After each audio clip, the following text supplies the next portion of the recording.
చాలా రీసెర్చ్ చేసి 21st సెంచరీకి పిల్లల్ని ఎలా తయారు చేయాలనేది ఈ ప్రోగ్రెస్ కార్డ్ కేవలం చదువులకు సంబంధించే కాదు. ఇది వాళ్ళకి భావ వ్యక్తీకరణ నైపుణ్యాలంటే మీరు ఎలా మాట్లాడాలి, మీ కమ్యూనికేషన్ స్కిల్స్, ఒకసారి మీ భాషను చెప్పుకోవాలనుకున్న, మీ బాధల్ని చెప్పుకోవాలనుకున్న, మీ భావాల్ని పంచుకోవాలనుకున్న ఆ పిల్లలకి స్కిల్స్ ఉన్నాయా లేదా అనే దాన్ని కూడా అంశం తీసుకునేది. అలాగే పరస్పర సహకార నైపుణ్యాలు, ఇంటర్పర్సనల్ స్కిల్స్.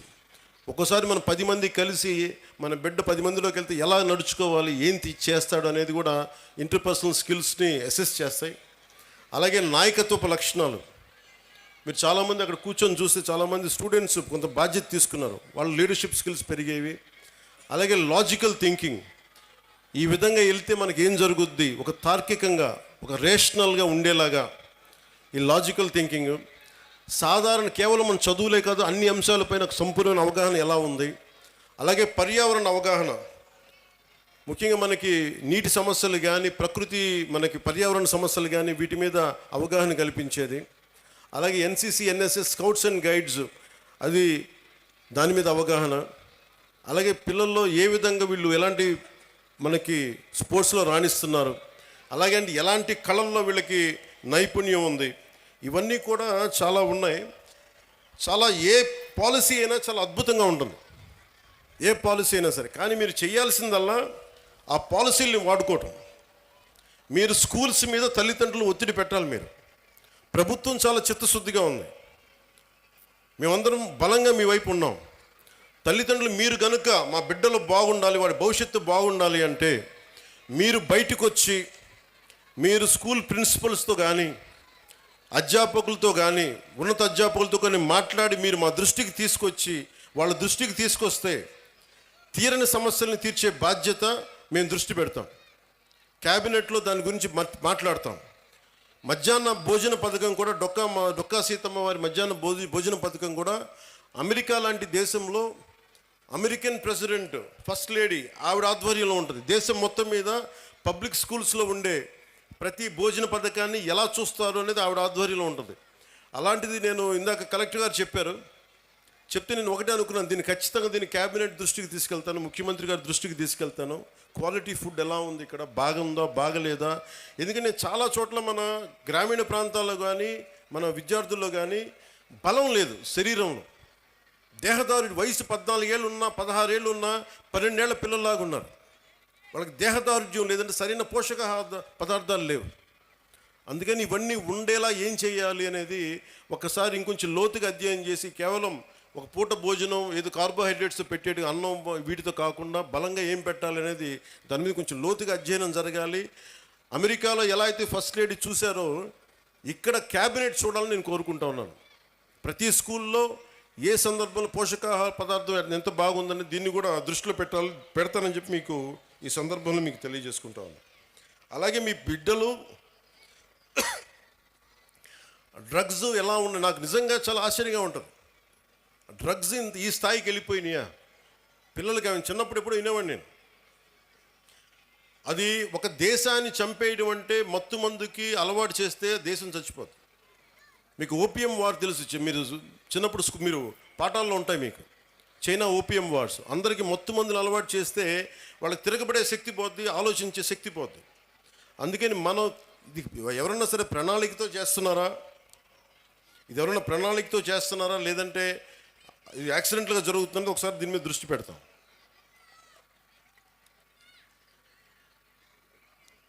అలాగే సైబర్ క్రైమ్ ఒకటి ఎక్కువైపోయింది, సోషల్ మీడియాది కూడా. అది మీ బిడ్డలకు కూడా మీరు చెప్పాల్సిన తల్లిదండ్రులుగా చాలా బాధ్యతగా సోషల్ మీడియాని వాడాలి. ఈ మధ్యనే ఆస్ట్రేలియా గవర్నమెంట్ కూడా ఏం చేసిందంటే 16 ఏళ్ల వయసు ఉన్న వరకు అసలు సోషల్ మీడియా అకౌంట్స్ ఓపెన్ చేయకూడదని పెట్టారు. అలాంటివి కూడా ఆంధ్రప్రదేశ్ ప్రభుత్వం, భారతదేశ ప్రభుత్వం ఆలోచించేలా మేము చర్యలు తీసుకుంటామని తెలియజేసుకుంటాం.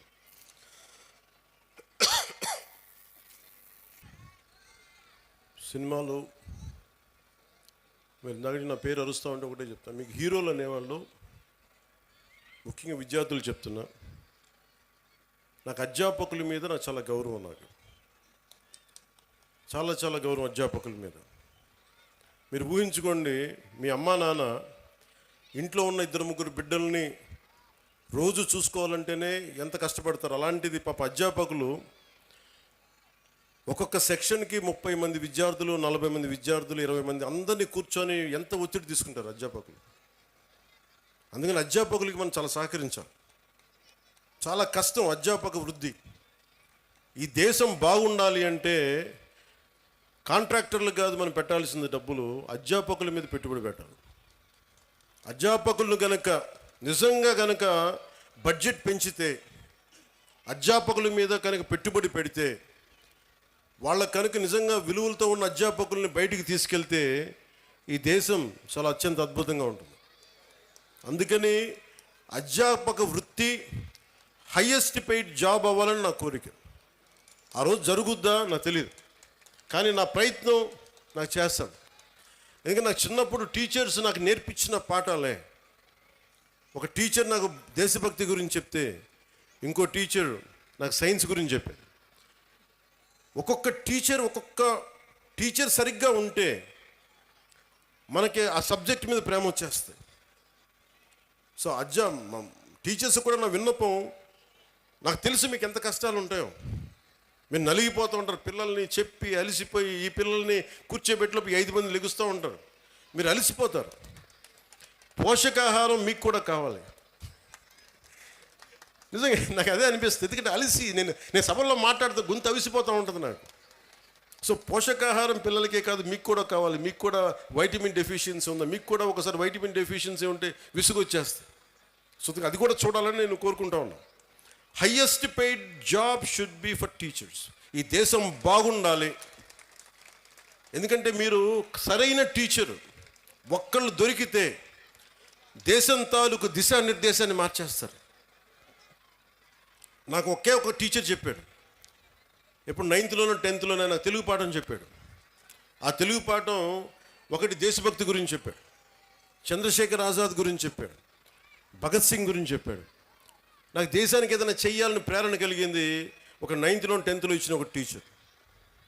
అలాగే ఎప్పుడో 6వ తరగతిలో 8వ తరగతిలో మెడ్రాస్లో చదువుకుంటా ఉంటే చెన్నైలో ఒక టీచర్ చెప్పింది, ఎదుటివాడి కష్టాన్ని దోచేయకు అని ఒక పాఠం. అది డైరెక్ట్గా ఉండదు, కానీ గుర్రం జాషువా గారు రాసింది ఫిరదౌసి పాఠం చెప్పాడు నాకు.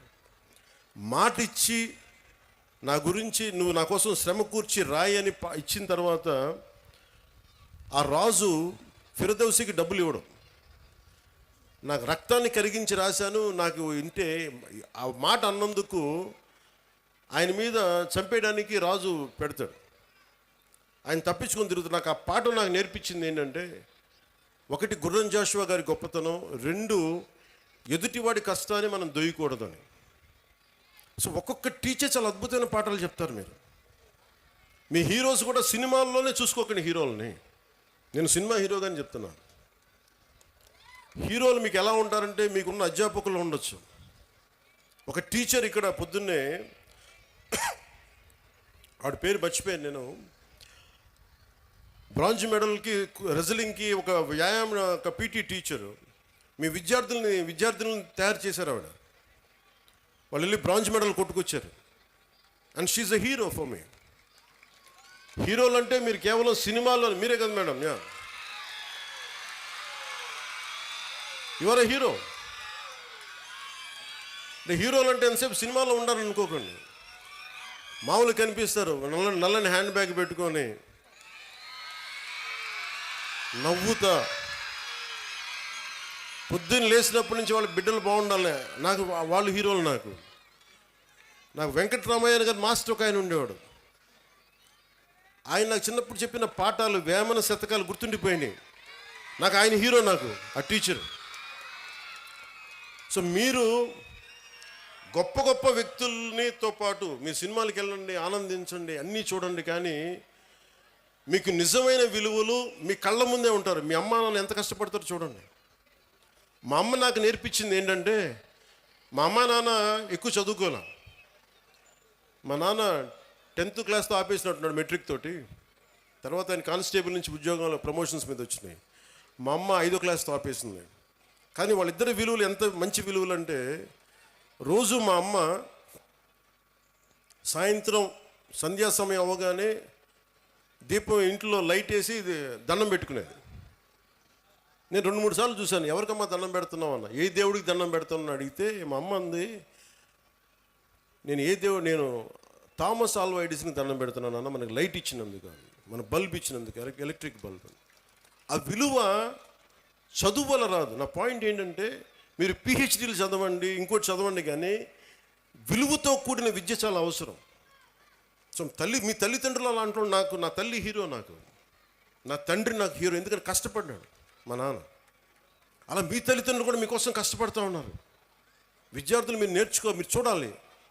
పాపం మీ అమ్మగారు పొద్దున్నే లేచి మీకు బ్రేక్ఫాస్ట్లు చేసి, టిఫిన్లు చేసి, మధ్యాహ్నానికి ఏదైనా మళ్ళీ ఇంటికి వస్తే ఏదైనా తింటామని చెప్పి, వాళ్ళ కష్టాన్ని కూడా మనం గుర్తించామనుకోండి, తల్లిదండ్రుల కష్టం.